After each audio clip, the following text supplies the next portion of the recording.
Okey. Alhamdulillah rabbil alamin. Wassalatu wassalamu ala asyrafil anbiya'i wal mursalin wa ala alihi wa ashabihi ajma'in. Allahumma rabbi shrah li sadri wa yassir li amri wahlul 'uqdatam min lisani yafqahu qawli. Wala hawla wala quwwata illa billahil 'aliyyil 'azim. Allahumma la sahla illa ma ja'altahu sahla wa anta taj'alul huzna in syi'ta sahla. Rabbi yassir wa la tu'assir wa atmim bil khair, amma ba'. Alhamdulillah, bersyukur kepada Allah Subhanahu wa taala kerana dengan limpah dan kurnia-Nya pada malam ini telah dikurniakan kelapangan masa kepada kita, dikurniakan tubuh badan yang sihat, dikurniakan taufik dan hidayah untuk sama-sama kita berlapang dada untuk mendengar kuliah perbahasan tazkirah yang berkaitan dengan ayat mutasyabihat dan juga tentang pegangan akidah salaf dan juga akidah khalaf yang menjadi sebab kepada berlakunya perpecahan, perbalahan daripada kalangan dua aliran ini. Yang pertama, sedikit ulangan sebagaimana yang kita bentangkan di dalam pengajian kita, perbahasan kita yang lepas tentang masalah ambilan yang dijadikan kaedah bahawa salaf itu dia takwil ijmali, lepas tu tafwid makna kepada Allah. Saya dah sebut semalam, iaitu pengarang kitab Jawharatul Tauhid, dia wafat pada tahun 1041 Hijrah. 1041. Lama tu. Maknanya mana-mana kitab yang menghuraikan akidah khalaf diambil daripada Syair itulah. Yang tu kita kena jelas. Dah 1000 tahun dah. 1000 tahun lebih selepas hijrah. Semua ambil di situ. Yang apa yang kita sebut Syair apa tu? Wa kullu nafsin awhama tashbiha wa kullu nafsin awhama tashbiha.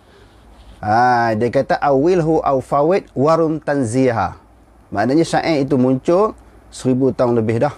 Selepas 1000 tahun itulah, sekarang ni 1400 berapa? 1400 apa? 45. Lebih kot. 1436 ke? Tuan-tuan tengok tarikh apa dia hijrah yang sebenarnya. Jadi saya pukul secara umum 1400 tahun lebih. Maknanya mana-mana kitab yang berkaitan dengan akidah 1442 kan? 1442. 1442. Maknanya selepas daripada 1041 Hijrah itu, mana-mana kitab yang ditulis berkenaan bagi mempertahankan akidah Asy'ariyah ini diambil daripada Syair itulah yang menghuraikan tentang pegangan akidah salaf. Bukan diambil daripada kitab-kitab salaf tu, daripada Syair itu. Tentang salaf kata kena tafwid makna setelah takwil ijmali.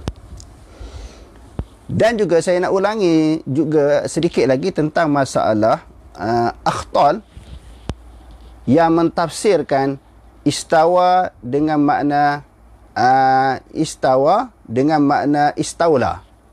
Istawa dengan makna istaula. Yang kita sebut hari itu, bila dia bertemu dengan Bishrun. Bishrun ni ketika dia dilantik menjadi khalifah di Iraq. Ramai orang datang pergi jumpa dia, mengucapkan kata-kata semangat, kata-kata pujian, ucapan-ucapan tahniah kepada dia. Lalu Akhtar ni pun pergi dah sekali.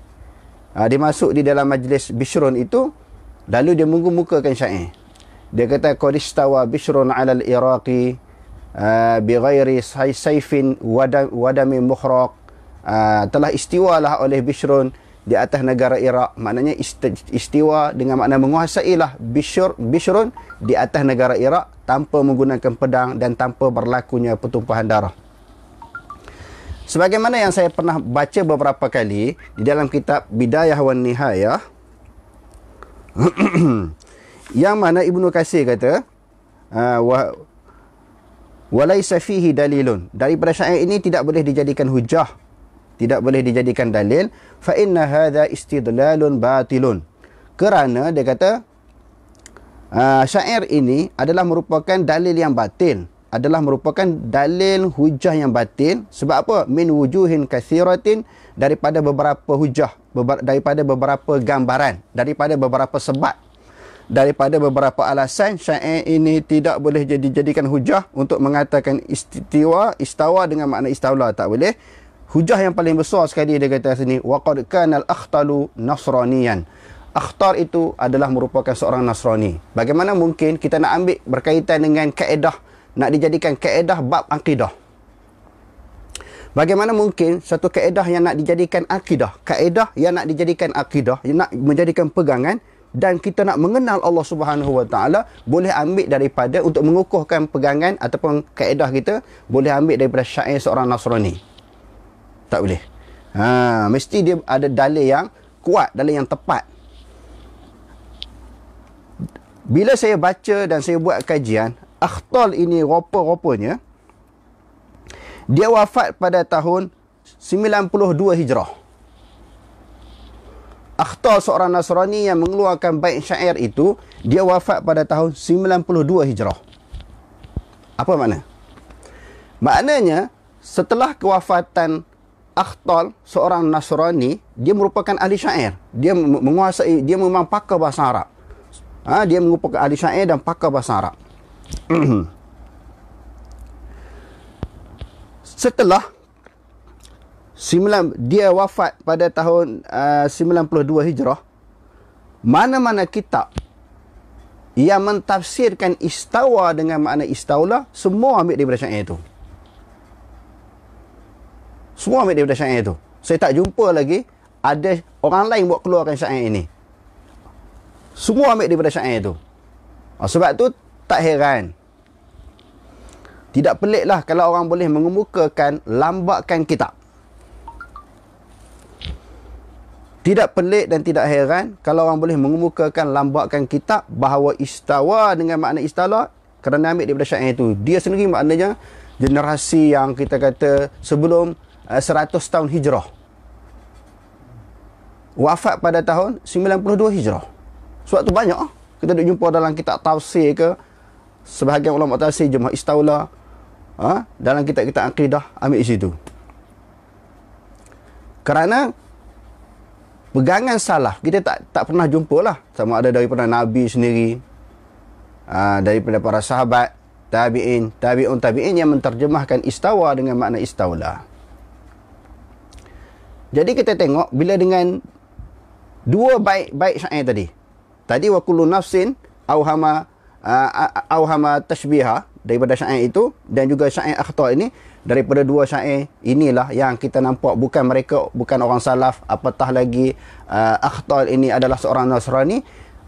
Dengan dua syair ini yang dipegang oleh sebahagian kumpulan, sebahagian aliran, sehingga bagi mempertahankan syair ini, syair ini dijadikan satu akidah, menjadikan satu pegangan, sehingga mereka sanggup mengatakan orang yang berbeza dengan mereka adalah Wahabi, terkeluar daripada ahli sunnah wal jamaah. Bahkan ada yang menghukumkan kafir pula kalau tidak mentakwilkan ayat-ayat mutasyabihat. Jadi kaedah itu sendiri adalah merupakan satu kaedah yang sangat rapuh. Kaedah itu sendiri, pertamanya kaedah manusia, berakidah. Kalau manusia yang beriman sekalipun, bukan satu kaedah yang tepat. Kaedah ni ciptaan. Macam kita kata usul fiqh. Usul fiqh ni dia ada dalam semua mazhab. Kadang-kadang bila kita bincang dalam masalah isu memahami ayat Quran, memahami hadis Nabi, orang kata dia ni tak faham usul fiqh, dia tak mengaji usul fiqh. Banyaklah kita duk dengar orang-orang duk condemn golongan hadis, golongan yang mengambil dalil daripada Quran dan hadis ini, golongan salafi ni. Ada pihak, ada individu kata dia orang ni tak belajar usul fiqh. Okey. Kalau kita kembali kepada usul fiqh pun, adakah ulama boleh sepakat? Semua orang nak pegang dengan Quran hadis ni kembali kepada kaedah usul fiqh, penghuraian perbahasan melalui usul fiqh. Adakah tidak boleh berlaku perbezaan? Kerana semua mazhab ada usul fiqh dia sendiri. Mazhab Syafi'i ada, mazhab Hanbali ada, Maliki ada, Hanafi ada, Ahlu Zahir ada usul fiqh dia yang tersendiri. Ala kulli hal, macam mana sekalipun akan berlaku perbezaan. Tak boleh kata bila orang berbeza dengan kita, demo ni jahil usul fiqh, mereka ni tak mengaji usul fiqh. Walaupun kita kata bukan orang yang belajar usul fiqh, ulama-ulama yang mengasaskan usul fiqh sendiri, mereka pun berbeza di antara mereka. Tak boleh kita nak condemn orang kata tak belajar usul fiqh. Tadi dia sama sezaman dengan Abu Hanifah. Ni nak cerita ni. Ya. Abu Hanifah, ada orang tanya, baru nak hurai. Memang kena. Adakah Akhtal ini sezaman dengan Abu Hanifah? Ya.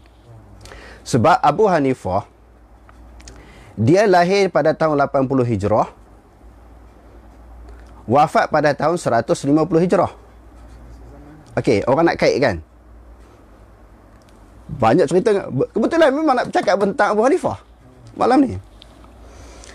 Adakah riwayat yang bahawa riwayat yang bersanad Abu Hanifah mengambil meletakkan kaedah pegangan akidah dia mengambil daripada syair ini? Memang sezaman dengan Abu Hanifah. Dan Abu Hanifah tak pernah jumpa dia pun. Dan Abu Hanifah tidak ada riwayat yang mengambil syair ini untuk dijadikan pegangan akidah. Nanti kita sebut pelan-pelan. Kita akan baca. Okey. Tadi kita nak sebut tadi. Bila kembali kepada usul fiqh pun, manusia ataupun ulama orang Islam akan berlaku perbezaan juga. Sebab setiap mazhab dia ada usul fiqh yang tersendiri, dia ada kaedah yang tersendiri di dalam memahami ayat-ayat Quran dan juga hadis-hadis Nabi SAW. Okey, itu yang pertama. Yang kedua, ada kaitan dengan yang soalan yang kita kemukakan tadi, sebab ada disebut di dalam kitab Aqidatun Najin. Macam mana hari tu soalan tu nak tanya, kita dah memang hari ni niat terlintas memang nak bahas isu tu. Isu Abu Hanifah yang disebut dalam kitab Aqidatun Najin. Okey. Yang dikatakan, sebab itu kalau orang mengaji, kita kata mengaji pondok, lebih-lebih lagi mengaji kitab jawi, dia akan jadi keras lah. Dia tak boleh jadi tolak ansur lah. Sebab Abu Hanifah pun khulaf. Dikatakan Abu Hanifah pun khulaf sebab alasannya hujah-hujah Abu Hanifah ada dimuatkan di dalam kitab Aqidatun Najin. Okey tuan-tuan, sebelum kita pergi lebih jauh, saya nak baca kitab Aqidatun Najin muka surat 7. Kalau tuan-tuan baca dalam yang jauh Rumi punya, saya Jawi pun ada, Rumi pun ada lah. Rumi muka surat 20. Rumi muka surat 20. Aqidatun Najin kalau yang Jawi muka surat 7. Dia tulis catat sikit. Nak post dalam tu, dalam Facebook lah. Tulis tepi tu tak apa. Atas ni tak apa. Di belakang. Okey ini yang orang kata Abu Hanifah ni dia pegang Asy'ariyah. Okey, kita tengok. Dan seperti barang yang dihikayatkan bahawa ada satu dahri, maknanya seorang dahri lah. Dahri dia individu ataupun kumpulan dahri ni yang tak percaya wujudnya Tuhan. Aqidatun Najin tadi Jawi muka surat 7 kan? Jawi muka surat 7, Rumi muka surat 20. Ada satu dahri datang ia pada zaman Hamad, guru Imam Abu Hanifah. Dan menuntut ia akan segala ulama' hendak berhujah. Dia ajak orang, dia cabar ulama' nak berdebat dengan dia. Dahri, dia muncul di zaman Imam Ahmad. Imam Ahmad ni guru kepada Imam Abu Hanifah. Dia cabar orang berdebat dengan dia. Hendak berhujah ia. Dengan katanya, kata kamu Allah Ta'ala itu ada. Manakala ada, betapa tiada tempatnya. Ha, tu dia. Kamu kata dia cabut ulama-ulama di zaman Imam Ahmad ni, di zaman Ahmad guru kepada Abu Hanifah. Kamu kata Allah Ta'ala tu ada. Kalau Allah Ta'ala tu ada, mana tempat dia? Allah Ta'ala duduk di mana? Ha, tengok. Ha. Maka tiada ada sesuatu yang mawujud, melainkan ada tempatnya. Tak ada benda yang ada, melainkan kena ada tempat. Orang ke, binatang ke, haiwan ke, tumbuhan ke. Tak ada benda, tidak ada sesuatu yang mawujud, yang ada, yang dijadikan, mesti ada tempat. Maka beberapa mereka itu yang sudah dialahkan oleh dahri. Berapa ramai dah ulama telah ditewaskan oleh dahri. Bila ditanya soalan ni, orang tak boleh jawab. Maka bertanya ia kepada manusia. Ditanya pula orang ramai. Adakah lagi tinggal daripada ulama kamu seorang? Ada tak lagi yang tinggal seorang pun yang boleh berdebat dengan aku? Dalam isu ini, dalam isu Allah Ta'ala ni, di mana tempat Allah Ta'ala? Di mana tempat Tuhan? Kalau ada, bawa mari sini, aku nak hujah, aku nak debat. Maka sahut oleh orang banyak. Maknanya orang ramai sahut. Ada lagi, iaitu Hamad. Oh, bukan semua dah tewas, ada lagi, iaitu Hamad. Maka berkata dahri, hai khalifah. Dia beritahu kepada khalifah, hadirkan olehmu akan dia. Wahai khalifah, bawa mari Hamad tu kepada aku nak debat dengan dia. Maka olehmu akan dia padaku, supaya aku berhujah ia sertaku. Supaya aku nak berdebat dengan dia. Aku nak berhujah dengan dia. Aku nak berbahas dengan dia. Maka menyeru khalifah, maknanya memanggil oleh khalifah akan Hamad. Maka berkata Hamad, beri tangguh olehmu akan daku malam ini. Bila khalifah bagi tahu kepada Hamad, Hamad pun jadi susah hati juga. Oh, dah hari dia tewaskan semua orang. Tinggal dia seorang lagi tak kalah. Hamad kata bagi tangguh satu malam kat aku. Maka tak kala berpagi-pagi datanglah Abu Hanifah. Abu Hanifah datang jumpa guru dia. Macam biasalah dia duduk mengaji dengan tok guru dia. Dan adalah ia lagi, dalam kitab ni kata apa? Lagi kecil. Abu Hanifah masa tu budak lagi. Maka melihat ia akan gurunya yang bernama Hamad itu dalam duka cita. Susah hati lah tok guru. Nak kena berdebat dengan dahri tu. Orang lain semua dah tewas. Tinggal dia seorang. Abu Hanifah tengok guru dia sedih ni. Lalu dia tanya. Duka cita sangat. Maka bertanya Abu Hanifah, akan apa sebab daripada percitaan ini? Sebab apa Tok Guru duka cita? Sebab apa Tok Guru sedih, nampak murung, moyok je kenapa? Sedih tengok kenapa? Maka berkata ia, guru dia jawab. Hamad tu tadi. Betapa aku tiada duka cita dan telah menyeru oleh khalifah akan daku berhujah serta dahri. Kenapa aku tak sedih? Khalifah panggil aku nak berdebat dengan dahri. Kecuk susah hati Dan telah menghimpun segala ulama. Khalifah kumpul semua ulama ni. Hak lain semua dah KO habis dah. Ada yang 4-0, ada yang 10-0. Ada yang 4-0, dia berhujah seorang-seorang. 4-0 dia kata dah tewas. Ada satu video tu 10-0. Dia hujah, dia bagi markah lah atas diri dia hakim. Ni jenis dahri belakang ni.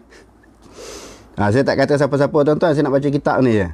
Tak ada kena-mengena dengan orang yang masih hidup ataupun orang yang telah mati. Dia kata menghimpunkan segala ulama dan aku bermimpi semalam di dalam tidurku. Hamad kata kepada Abu Hanifah, akan suatu pelihatan, suatu pandangan yang sangat mungkar, sangat menakutkan, sangat menggerunkan. Suatu mimpi yang dia melihat, suatu suasana keadaan yang menakutkan. Maka berkata Abi Hanifah, apa ia? Apa mimpi kamu tu? Katanya Hamad tadi, aku lihat akan satu dusun yang sangat luas, lagi berhiasan. Satu dusun yang luas, yang ada berbagai-bagai hiasan, maknanya tumbuh-tumbuhan dalam dusun tersebut. Dan ada padanya satu pohon. Ada satu dalam dusun itu ada pohon kayu yang berbuah. Maka keluar daripada satu penjuru kampung itu babi. Dalam kebun tu ada macam-macam pokok, ada satu pokok besar lah. Lepas tu, dalam satu penjuru kebun tu keluar seekor babi. Ini Imam Ahmad punya mimpi, ni Ahmad guru kepada Imam Abu Hanifah punya mimpi. Maka memakan ia akan buah kayu. Buah-buah kayu tu dimakan habis. Tu hingga habis. Habis dia makan buah. Hingga daunnya, daun pun dia pulun habis. Babi ni tadi, dia tengok dalam mimpi. Dan cawannya, dahan-dahannya tibai habis. Buah disapu habis babi ni tadi bila dia masuk kebun. Daun-daun dia tibai habis. Dahan-dahan pun dia habis, dia tibai. Tinggal batang sepokok. Oh, dahsyat cerita ni tuan-tuan. Tuan-tuan jangan keluar lagi daripada pengajian kita. Saya nak baca sampai habis. Nak tunggu sampai habis. Kalau nak minum kopi dulu. Nak berbetul kaki dulu. Nak menggeliat dulu. Cerita ni menarik tuan-tuan. Hingga tinggal batang semata-mata. Maka gurunya maka keluar daripada umbi. Pokok-pokok lain semua kena makan. Tinggal satu pokok tadi. Tinggal sebatang pokok je. Keluar daripada perdu. Umbi tadi perdu pokok tadi. Pohon kayu itu satu harimau. Oh, menarik cerita ni. Keluar seekor harimau. Maka ditangkapnya akan babi. Keluar daripada perdu pokok tadi, dia terkam babi. Iaitu lalu mati babi. Oh, mati, dia terkam. Mati babi itu. Maka berkata Abu Hanifah, bahawasanya Allah Ta'ala mengajar ia akan daku ilmu takbir mimpi. Abu Hanifah kata, Allah Ta'ala ajar aku ilmu takbir mimpi. Maka mimpi ini baik bagi kita dan jahat bagi seteru kita. Tak ada masalah, jangan takut. Mimpi ini bagus bagi kita ni. Bagi kita bagus. Tetapi buruk bagi musuh kita, iaitu dahari. Dia boleh makan lah hujah-hujah dahari tu.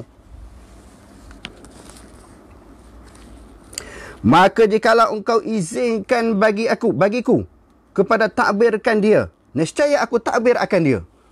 Dia kata, wahai Ahmad, tok guru aku, wahai tok guru, kalau kau izinkan aku takbir mimpi ini, aku tafsirkan mimpi ini, aku akan takbirkan. Aku akan takbirkan mimpi ini. Aku akan tafsirkan, aku akan huraikan apa maksud mimpi ini. Allah Ta'ala dah ajar kepada aku mimpi, mentakbir mimpi.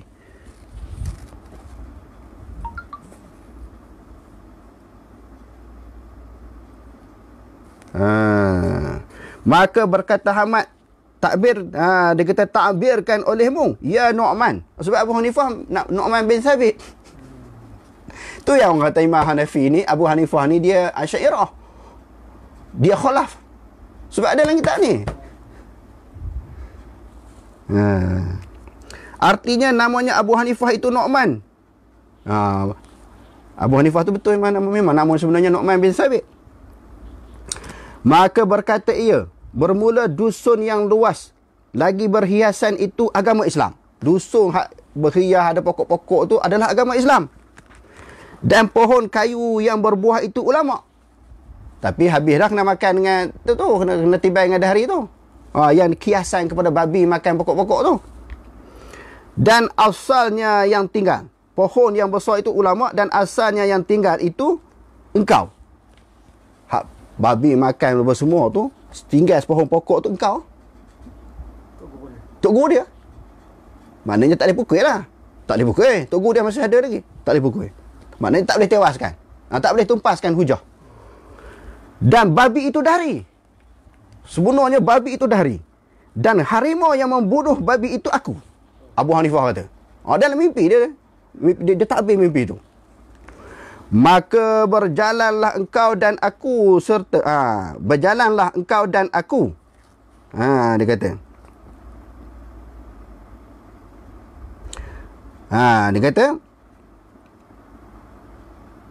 maka dengan berkat himmah engkau dan berkat hadrat engkau, aku berkata-kata sertanya dengan kehebatan kamu, dengan berkat kamu wahai guru, aku nak berdebat dengan dia. Dan aku lazimkan hujahnya, aku akan patahkan hujah dahari. Maka sukalah Ahmad itu. Seronok Dia dah pucat dah. Khalifah suruh dia berdebat dengan dahari. Pucat. Ulama' lain semua kena pukul. Kena tewas habis, kena tumpah habis. Dia lega banyak. Baru boleh tarik nafas. Macam kita lah orang mari nak bantai kita, nak serang kita, nak berhujah ke, nak berdebat ke, kita dah takut. Tiba-tiba ada anak murid kita berani defend kita. Kembang lah balik. Kita dah takut. Maka sukalah Hamad itu. Dan berdiri keduanya ketika itu juga kepada Masjid Jami'. Pergi ke Masjid Jami' tempat nak berlakunya perdebatan. Macam hari itulah penuh masjid lah. Macam hari itulah penuh. Debat ni orang suka. Daripada zaman dulu orang suka. Jauh sangat datang. Tak jemput pun. Kita mana ada line Facebook dan grup WhatsApp je. Penuh. Masjid Jami'. Sebab masjid ni, surau-surau hakikatnya adalah masjid. Cuma Masjid Jami' ini bukan sahaja didirikan sembahyang 5 waktu, didirikan sembahyang Jumaat.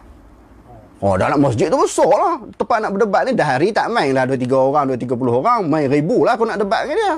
Macam Dr. Zakir Naik buat ceramah puluh ribu lah. Dia nak macam tu. Supaya bila orang tumbang, orang dah jadi takut gerun kan dia. Sebab tu dia nak tewaskan ulama' ni depan khalayak ramai. Dia nak jatuhkan maruah para ulama'. Memang dia hebat dah hari ni. Maka datang khalifah dan berhimpunlah segala manusia pada majlis Hamad itu. Berdebat tu sebenarnya dengan Hamad. Hamad ni tolak anak murid lah. Yakni majlis Hamad yang hadir itu. Dan berdiri Abu Hanifah di hadapannya. Anak murid duduk depan. Sebab tu tuan-tuan, kalau mengaji ni, jangan biar Tok Guru berdebat ke nak berlawan ke, biar anak murid duduk depan. Biar anak murid duduk depan kan. Tapi kalau Tok Guru duduk depan, Tok Guru tewas, anak murid lagi tewas. Sebab tu biar anak murid ke depan. Sebab tu kita tengok filem Jackie Chan, dia defend Tok Guru dia. Tok Guru dia duduk belakang. Jackie Chan dia tampil berlawan dengan dia. Kalau Tok Guru duduk depan, Tok Guru tewas, tak ada orang nak boleh lawan dah. Abu Hanifah berhadapan, dia kata berdiri di hadapan gurunya di bawah sarin. Maknanya sarin ni katil. Dulu-dulu orang duduk bukan saja atas kerusi, atas katil pun tempat orang duduk juga. Kalau di Pakistan, India, kita dengar Arab, memang orang duduk di atas katil, orang yang besar ni. Dan juga orang-orang yang punya jawatan duduk atas katil. Kita sebut katil tempat tidur. Mereka duduk tempat macam kerusi. Sebab tu kita tengok Muammar Gaddafi apa, dia duduk atas katil kan. Orang besar-besar kan. Katil tu lebih duduk selesa lah. Nak belunjuk ke apa, sebab katil tu macam di Pakistan kan. Macam nak belajar dulu, dia ada bantalnya. Boleh duduk begitu. Nak unjuk kaki. Kalau tak kerusi, maknanya pergerakan dia terbatas. Dia duduk di bawah pada katil, Tok Guru dia duduk di atas katil tu. Bukan kata bawah pada katil, dia unjuk kat bawah. Maknanya tak duduk atas katil lah kan. Lagi orang faham tu duduk bawah katil, maknanya takut jugalah Abu Hanifah ni. Duduk di bawah maknanya tak duduk di atas tu, bukan unjuk kat bawah katil. Memegang ia akan kaus gurunya dan kaus dirinya. Dipegang kasut Tok Guru dia dan juga kasut diri dia. Sebab dalam masjid mana boleh pakai kasut. Peganglah kasut Tok Guru dengan kasut dia sekali. Maka datang hari dan naik dia atas mimbar. Tak sabar-sabar nak berdebat hari ni pun. Semangat berkobar-kobar. Sebab tu kadang-kadang orang kata mari macam rimau tu. Dengar hari ni. Macam rimau dia mari tu. Duduk atas mimbar, tak pelawar duduk atas mimbar, dia pergi terkam duduk atas mimbar dah. Dan berkata ia, siapa menjawab akan soalku ini? Siapa nak jawab soalan aku ni? Soalan dia yang tadi lah, Allah Ta'ala ada ke tak ada? Kalau katalah Allah Ta'ala tu ada, di mana tempat? Maka sahut Abu Hanifah, apa perkataan kamu? Apa soalan kamu? Apa persoalan, apa perkataan kamu itu? Nyatakan olehmu. Abu Hanifah kata, apa soalan yang kamu nak tanya tu? Cuba tanya. Maka barang siapa yang mengetahui, dijawabnya.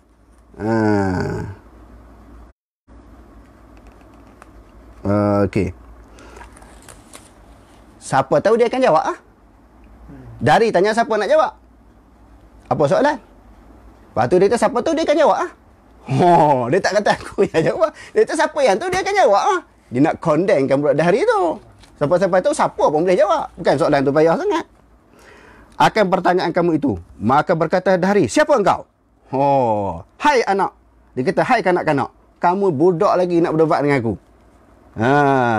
Engkau berkata serta aku. Kamu bercakap depan aku macam tu. Beberapa orang yang mempunyai kemegahan. Orang yang hebat-hebat dari kata. Dan orang-orang yang tua-tua. Dari kata. Beberapa orang yang hebat-hebat. Orang yang tua-tua. Dan serban yang besar-besar. Tak semestinya serban besar ni hebat. Dari kata. Kita kadang-kadang kita faham kalau serban kecil tu tak hebat. Serban besar baru hebat. Dari kata orang serban besar pun aku kalahkan. Aku tewaskan. Bukan kira serban besar, serban kecil, dia kata. Daripada kitab ni kan. Ha? Daripada kitab, bukan kita kata kan. Dalam kitab ni, Aqidatul Najih, muka surat 7 tadi, ni dah masuk muka surat 8. Tunggu tu, menarik kan. Saya baca sekali lagi, bukan saya reka ayat ni. Dia kata, beberapa orang yang mempunyai kemegahan dan orang yang tuha-tuha, maknanya orang tua-tua. Kalau kita tak mengaji kitab ni, kita tak boleh hurai tuha-tuha tu apa maksud. Sebab kita mengaji dah tamat. Alhamdulillah kita mengaji kitab ni tamat. Dan serban yang besar-besar. Dia kata macam tu. Dan mempunyai kain yang kemegahan, pakai baju hebat-hebat, jubah hebat-hebat lah, semua aku tumpas, semua aku tewaskan. Dan tangan baju yang luas-luas. Kan dulu macam kita orang jubah Yaman, jubah Sudan ni, begini jubah dia. Maknanya orang dulu-dulu kalau jubah lengan dia besar, hebat lah, hebat, kaya, alim. Demo ni pun dah aku tumpahkan habis. Aku semua dah pukul habis. Lemah mereka itu daripada aku, semua kalah. Semua tewas. Maka betapa engkau berkata sertaku, kamu kecil. Betapa engkau berkata sertaku, bagaimana kamu nak berdebat dengan aku? Padahal kecil umur engkau. Dia perendahkan Abu Hanifah. Dia peleceh ya. Dan hina diri kamu. Kau koman lah kamu ni, berani nak mencabar, nak berdebat dengan aku. Maka berkata Abu Hanifah, tiada menaruh oleh Allah Ta'ala akan ketinggian dan kebesaran itu kepada orang yang mempunyai serban yang besar-besar. Abu hebat. Tak semesti orang serban besar tu hebat. Abu Hanifah jawab balik, jangan main. Dan kain yang kemegahan dan tangan baju yang luas-luas, tetapi ditaruh akan dia. Bagi ulama seperti firman Allah Ta'ala, walladzina utul ilma darajat. Orang yang dapat ilmu ni tak semesti serban besar. Ni Abu Hanifah jawab ni. Tak semestinya hak lengan tangan panjang besar-besar tadi, baju-baju yang kemegahan. Allah Ta'ala bagi, Allah Ta'ala yang bagi ilmu. Dan mengangkat orang-orang yang dikurniakan ilmu itu beberapa darjat. Dan segala mereka yang datangkan bagi mereka itu akan ilmu. Ilmu itu beberapa darjat. Seseorang yang didatangkan ilmu oleh Allah Ta'ala, Allah Ta'ala kurniakan, angkat dia beberapa ketinggian. Maka berkata Dahri, berkata Badahri, itu engkau yang menjawab. Maknanya kamu yang nak jawab ya akan soalanku. Tu dia. Maka kata Abu Hanifah, bahkan ya, memang aku akan jawab akan soalan engkau dengan taufik Allah. Maknanya aku akan jawab dengan keizinan, dengan taufik daripada Allah Subhanahu Wa Ta'ala. Berkata ia, adakah Allah Ta'ala itu mawjud? Maka jawab Abu Hanifah, bahkan. Ni ya soalan dia ni. Nak cerita tentang Allah Ta'ala tak bertempat tu. Sini ya. Adakah Allah Ta'ala itu mawjud? Ada. Maka dijawab oleh Abu Hanifah, bahkan memang Allah Ta'ala itu ada. Berkata ia, di mana ia? Kalau kata, Dahri jawab balik, kalau kata Allah Ta'ala itu ada, di mana Allah? Kata Abu Hanifah, tiada ada baginya tempat. Ni yang kata Allah Ta'ala tak bertempat daripada sini ya. Daripada kata-kata Abu Hanifah. Nanti kita tengok betul ke Abu Hanifah kata lagu tu. Allah Ta'ala tak tempat, kena tengok. Jangan baca telan. Dia kena semak. Kata Dahri, betapa ada mawujud, tiada ia bertempat baginya. Bagaimana sesuatu yang ada tetapi tak ada tempat? Kata Abu Hanifah, bagi ini dalil pada diri kamu. Dalilnya ada pada diri kamu sendiri. Katanya, di mana ia dalilnya? Abu Hanifah kata, dalilnya ada pada diri kamu. Nak menunjukkan Allah Ta'ala tak bertempat. Allah Ta'ala itu ada, tapi tak bertempat. Dalilnya ada pada diri kamu. Lalu, Dahri tanya, di mana dalilnya? Kata ia, iaitu tiadakah pada diri kamu itu nyawa? Ada tak diri kamu itu nyawa? Abu Hanifah tanya Dahri, kamu ada nyawa ke tak? Maka katanya, bahkan, ya, memang ada nyawa. Aku ada nyawa. Dahri jawab. Kata Abu Hanifah, di mana tempat roh kamu? Di mana roh kamu, di mana nyawa kamu?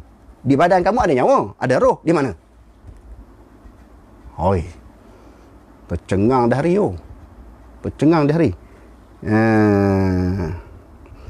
Di mana roh kamu itu? Di kepala kamu kah?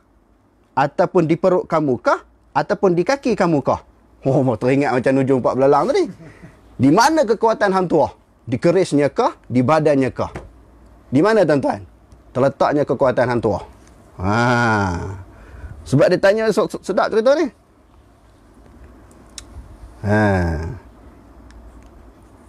Okey, dia kata apa tadi? Maka tercengang ia. Dahari tercengang, tak boleh nak jawab. Nyawa duduk di mana? Kamu ada nyawa? Kamu ada roh? Di mana roh kamu? Di mana nyawa kamu? Tercengang, tak boleh jawab. Kemudian menyeru oleh Abu Hanifah akan air susu. Buat dalil yang lain. Dalil yang kedua, dia minta orang buat mari air susu. Tadi dia buat dalil pada diri dahari. Buat dalil yang lain pula. Dan berkata ia, tiadakah pada air susu ini minyak? Air susu dicampur dengan minyak. Dicampur, ini minyaknya. Dan kata dahari, bahkan kata Abu Hanifah, di manakah tempatnya? Di ataskah ataupun di bawah? Bila dah bercampur tu, air di mana? Susu di mana? Kalau macam kita kata air, kalau kata minyak, minyak tu duduk di atas. Tetapi air yang bercampur dengan susu, tak mana air, tak mana susu? Ada tempat tak? Susu ada dalam gelas tu. Air ada dalam gelas tu. Tapi tak mana air, tak mana susu? Ada tak susu di situ? Ada. Air ada tak? Ada. Tunjuk kena air, kadang-kadang tunjuk pula kena susu. Di mana tempatnya? Kata Abu Hanifah, di mana tempatnya? Di atasnya kah ataupun di bawahnya? Maka tercengang pula dahari. Tak boleh jawab juga.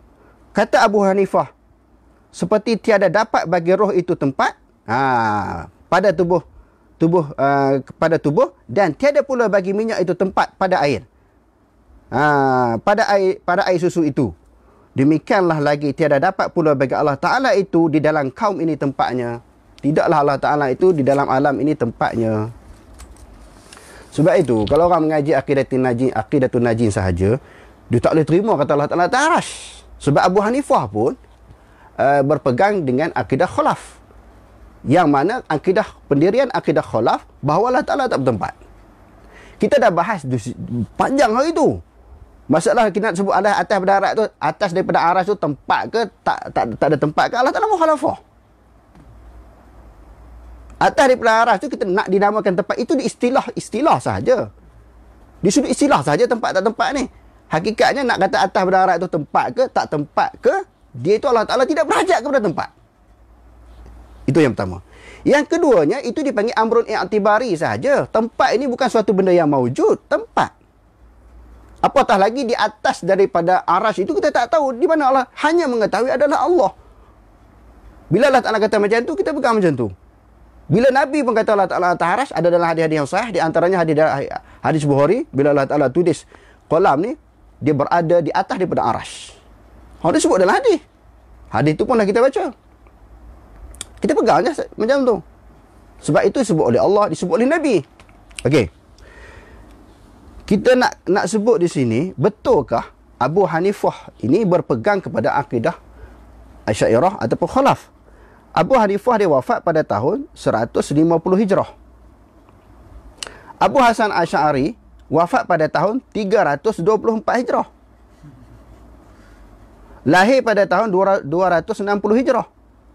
Setelah Abu Hanifah wafat 110 tahun. Setelah Abu Hanifah wafat 110 tahun, barulah lahir Abu Hasan Asy'ari. Yang dia lahir pada tahun 260 Hijrah. Maka, bukan kata Abu Hanifah sahaja. Termasuklah Imam Syafi'i, yang lahir pada tahun 150 Hijrah, wafat pada tahun 240 Hijrah. Imam Abu Hanifah, Imam Syafi'i, Imam Ahmad bin Hanbal, Imam Malik, wafat dulu, barulah munculnya Abu Hasan Al-Asy'ari. Yang baru dia lahir Abu Hasan Al-Asy'ari, dia lahir pada 260 Hijrah, wafat pada tahun 324 Hijrah. Kesimpulannya, imam-imam yang empat tidak berpegang dengan akidah khulaf. Mereka adalah salaf. Salah macam mana? Sebagaimana yang kita bentangkan pada pelajaran-pelajaran kita yang lepas. Dan dalam fiqh akbar, Mullah Ali Qori kan, syarah fiqh akbar ni Mullah Al-Qori, dia sebut dengan hujah, dengan dalil, dengan alasan bahawa Abu Hanifah kata Allah Ta'ala atas arasy. Cuma orang takwil lagi, orang takwil.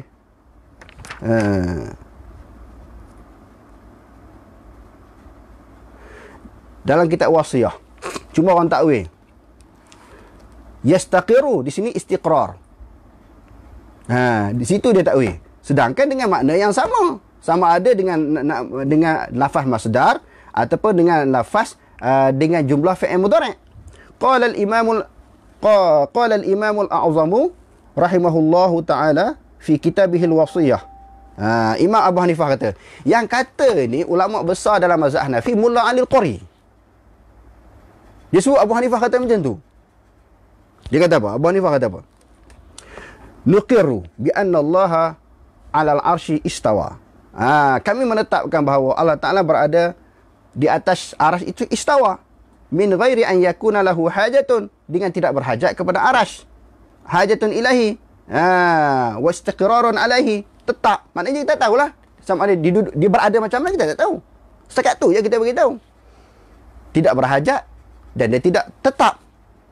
Lepas tu yang orang kata kalau macam tu macam mana pula?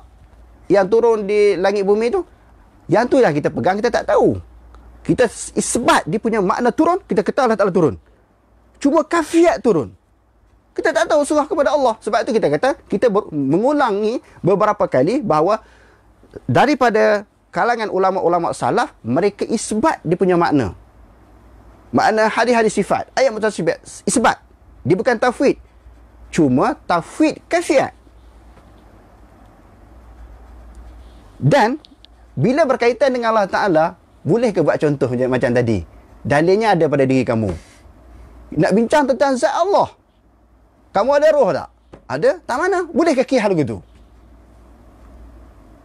Kita nak bincang tentang Allah, macam mana kita nak qiyas dengan makhluk? Itu yang jadi masalah. Nak bincang tentang zat Allah Ta'ala, duk baca mukhalafatuhu ta'ala lil hawadis. Qiyas pun tak boleh qiyas dengan hawadis. Nak bincang zat yang qadim, yang mukhalafah, macam mana qiyas dengan lil hawadis? Duk sebut mukhalafatuhu ta'ala lil hawadis, laisa kamitslihi syai'. Tetapi dikiaskan dengan benda baru. Mana boleh? Kita nak bincang dengan zat yang qadim. Zat Allah Ta'ala yang tak sama dengan sesuatu. Walam yakul lahu kufuwan ahad. Macam mana ambil qiyas macam tu? Qiyas tu pun tak kena. Jadi kesimpulannya, Abu Hanifah dia bukan berpegang kepada akidah khalaf. Dia pegang pada akidah salaf. Terang-terang disebut bahawa Allah Ta'ala atas arasy. Cuma saya nak tanya lah. Banyak saya duk jawab soalan orang. Kita nak tanya, daripada Quran dan hadisnya, ada tak dalil yang mengatakan Allah Ta'ala tak bertempat? Kita nak jawab bagi soalan demo pula. Kita nak jawab, demo jawab soalan kita pula. Lepas tu kita nak jawab balik. Ada tak dalil daripada Quran, daripada hadis Nabi, Allah Ta'ala tak bertempat? Kita berbincang, bermuzakarah tuan-tuan. Bukan kita nak berbalah, berkelahi. Sebab apa tuan-tuan sembahyang? Puasa, zakat, haji, sebab apa? Antara sembahyang, puasa, zakat, haji ni dengan mengenal Allah Ta'ala, mana lebih penting?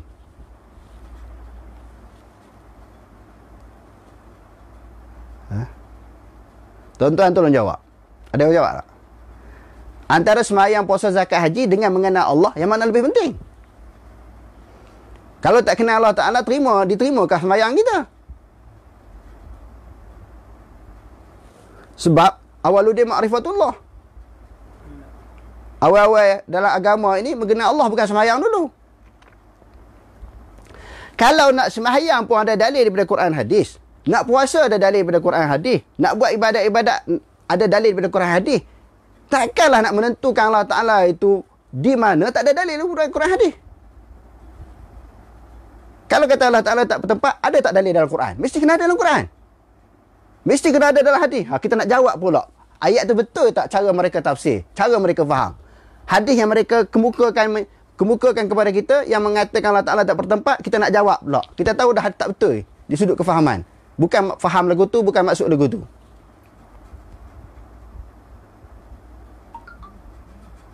Tuan-tuan, tolong cari dalil daripada Quran hadis yang mengatakan Allah Ta'ala tak bertempat.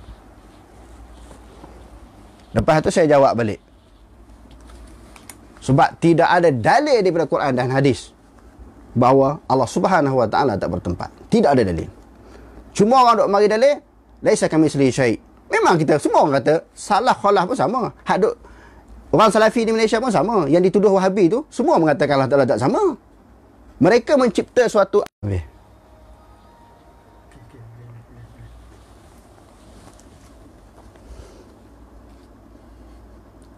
terputus.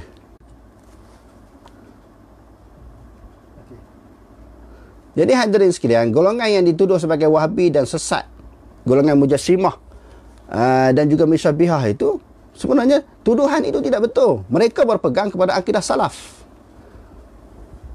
Cuma kalau ada kesilapan, itu kesilapan individu. Kesilapan individu ni dia ada dalam semua aliran.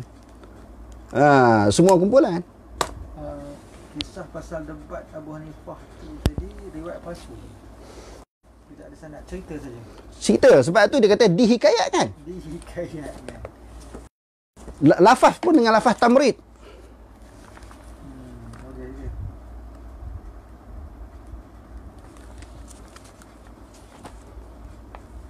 Tidak diriwayat.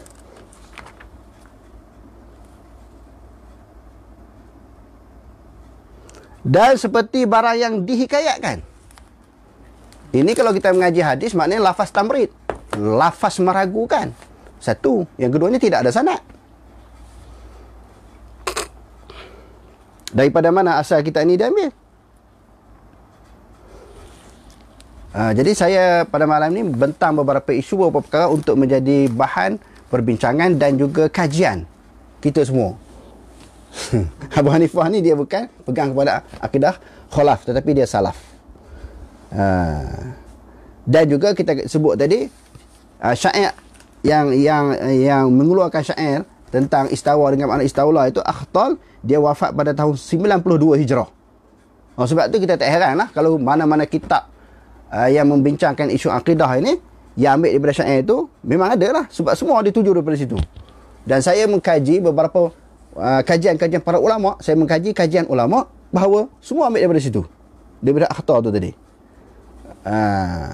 untuk mensabitkan memaknakan istawa dengan makna istawla. Okey, tuan-tuan, boleh kemukakan soalan, jawapan daripada soalan saya. Dalil daripada Quran dan hadis Allah Ta'ala tidak bertempat. Yang tu tuan-tuan kena cari. Tanya sahabat-sahabat Asy'ariyah kita, sahabat-sahabat Khalaf kita. Saya duk tanya 20 tahun dulu dah dalam grup-grup WhatsApp ni. Sampai malam ni tak terjawab. Allah Ta'ala tak bertempat, mesti ada dalil Quran hadis. Mesti kena ada dalil Quran hadis. Kalau nak sembahyang, puasa, zakat, haji, ada dalil Quran hadis, sebab tu kita sembahyang. Takkan nak kenal Allah Ta'ala ni tak ada dalil Quran hadis? Tak boleh. Sebab awaluddin ma'rifatullah. Perkara yang pertama dalam urusan agama ni kenal Allah, mesti ada dalil Quran hadis. Tak boleh kita pakai reka-reka. Kita yang kata Allah Ta'ala taharah tu memang ada dalil Ar-Rahmanu 'ala 'arsy istawa. Memang dalil banyak dalam Quran. Dan dalil banyak dalam hadis, memang kita ada dalil. Hak kata Allah Ta'ala tak tempat, mesti ada dalil dalam Quran, mesti ada dalil dalam hadis. Kebukakan dalil itu kita nak jawab. Wallahu a'lam. Sekadar itu dulu perbincangan kita pada malam ini. Aku qauli hadza wa astaghfirullahal azim li wa lakum. Wassalamualaikum warahmatullahi taala wabarakatuh.